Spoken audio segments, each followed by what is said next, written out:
जो लोग ये आरोप लगा रहे हैं, जब उनकी सरकार ने, तो इन्होंने व्यापारी हित की बात तो छोड़िए, व्यापारी का शोषण किया है, व्यापारी से वसूली की है। व्यापारी उनके राज में त्राहिमाम बोल रहा था।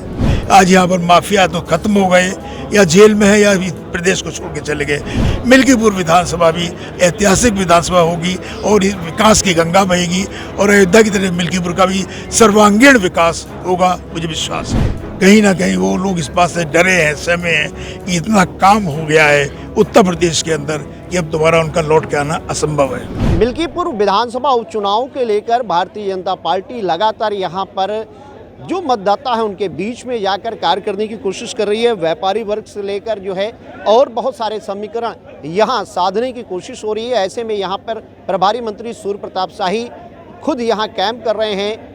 रविंद्र जायसवाल जो व्यापारी नेता भी हैं, साथ में सरकार में मंत्री भी हैं, आज व्यापारी सम्मेलन किया। और इस व्यापारी सम्मेलन को आयोजित करने वाले अयोध्या सदर विधायक वेद प्रकाश गुप्ता जो इस समय हमारे साथ भी हैं।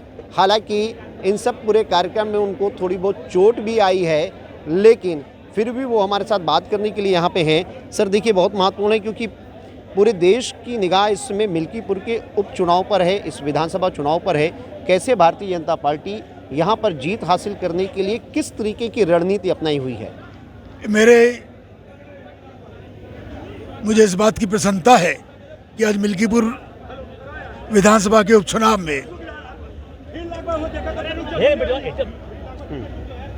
व्यापारी सम्मेलन का आयोजन किया गया था, और आज इस विधानसभा के करीब 30 बाजारों के प्रमुखता से सभी व्यापारी नेता, व्यापार मंडल के पदाधिकारी, व्यापारी समाज के लोग इस सम्मेलन में आए। और उस कार्यक्रम में हमारे प्रभारी मंत्री माननीय सूर्य प्रताप शाही जी, माननीय कैबिनेट मंत्री राज्य सरकार माननीय नंदगोपाल नंदी जी, माननीय रविंद्र जायसवाल जी, माननीय विनय कटियार जी और सभी प्रमुख पार्टी के पदाधिकारी नेता हमारे आदरणीय संजीव सिंह जी जिलाध्यक्ष, अरुण गुप्ता जी जो इस प्रकोष्ठ के व्यापार प्रकोष्ठ के अध्यक्ष हैं, और व्यापारी नेता सभी लोगों ने अपना योगदान किया। ऐतिहासिक सम्मेलन हुआ। व्यापारी समाज ने आज ये संकल्प लिया कि इस बार इस विधानसभा चुनाव में हम लोग मजबूती के साथ भारतीय जनता पार्टी के प्रत्याशी चंद्रभान पासवान को ऐतिहासिक मतों से जिताने का काम करेंगे, और विधानसभा में पहुंचाकर एक बार मिल्कीपुर विधानसभा माननीय योगी आदित्यनाथ जी का सम्मान, और माननीय योगी आदित्यनाथ जी जिस प्रकार से इस मिल्कीपुर विधानसभा में गोद लेने के बाद लगातार विकास की गंगा बहा रहे हैं, उसको आगे उस कार्यक्रम को जारी रखें। और निश्चित रूप से ये मैं कह सकता हूँ, जिस तरह अयोध्या विधानसभा माननीय मुख्यमंत्री जी ने विश्व स्तरीय नगरी माननीय प्रधानमंत्री के संकल्प को पूरा करने का काम किया है, मिल्कीपुर विधानसभा भी ऐतिहासिक विधानसभा होगी और विकास की गंगा बहेगी, और अयोध्या की तरह मिल्कीपुर का भी सर्वांगीण विकास होगा, मुझे विश्वास है। ठीक हो रही है। देखिए, क्योंकि व्यापारियों की बहुत सारे यहाँ पर अगर आप देखें तो इश्यूज़ भी है, बहुत सारी चीज़ें आपके सामने आई है।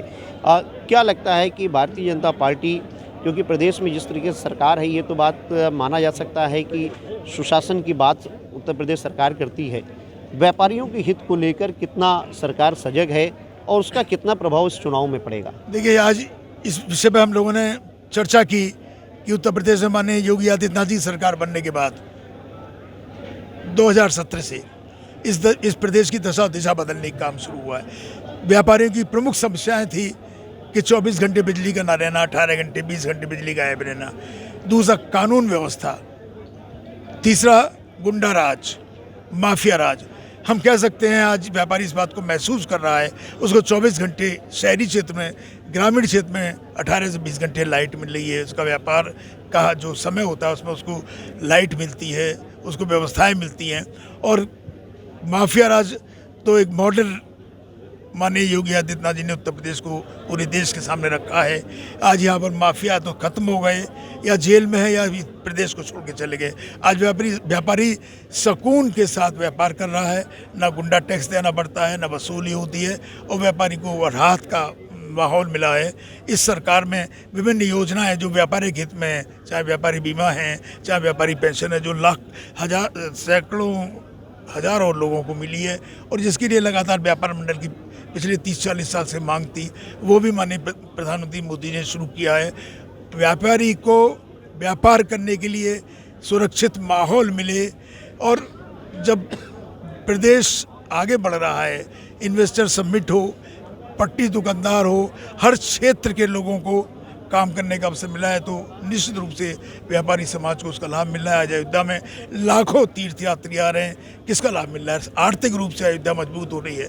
अयोध्या के साथ साथ इस अयोध्या के इर्द गिर्द इस पूर्वांचल का पूरा विकास इस अयोध्या के माध्यम से इस पूरे देश में संदेश जा रहा है। अयोध्या, काशी और प्रयाग, आज दिव्य भव्य कुंभ प्रयाग, लोग जो प्रयाग आ रहे हैं वो अयोध्या भी आ रहे हैं, तो कहीं ना कहीं अयोध्या की महिमा, गरिमा और अयोध्या का विकास और अयोध्या विश्व स्तरीय नगरी बनने की दिशा में आगे बढ़ रही है। लेकिन विपक्ष तो आरोप लगा रहा है लगातार कि सरकार जो है कहीं भी व्यापारी हित में कार्य नहीं कर रही है, सरकार का शासन भी बहुत अच्छा नहीं है। जो लोग ये आरोप लगा रहे हैं, जब उनकी सरकार ने, तो इन्होंने व्यापारी हित की बात तो छोड़िए, व्यापारी का शोषण किया है, व्यापारी से वसूली की है। व्यापारी उनके राज में त्राहिमाम बोल रहा था। बिजली कहाँ आती थी? जो व्यापार का टाइम था, लाइट कहाँ थी? जनरेटर भी चलते चलते थक जाते थे, डीजल के लिए लाइन लगानी पड़ती थी, किसान रात भर लाइन लगाता था, तब भी डीजल नहीं मिल पाता था। खाद, बिजली, पानी, जो किसान की आवश्यकता थी, वो भी उस सरकार में क्या हुआ था, जो किसानों की सरकार बोलती थी अपने आप को। तो ये अपने आप में कहने की बात है।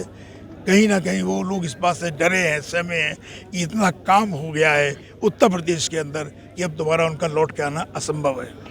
आप हैं वेद प्रकाश गुप्ता, जो विधायक हैं अयोध्या से। ये पूरे कार्यक्रम को आयोजित इन्होंने यहाँ पे किया है, और एक खास बात ये है कि क्योंकि मिल्कीपुर का जो विधानसभा चुनाव है, जो उपचुनाव है, वो बहुत अपने में महत्वपूर्ण रखता है। पूरे देश की निगाह इस समय इस चुनाव पर है।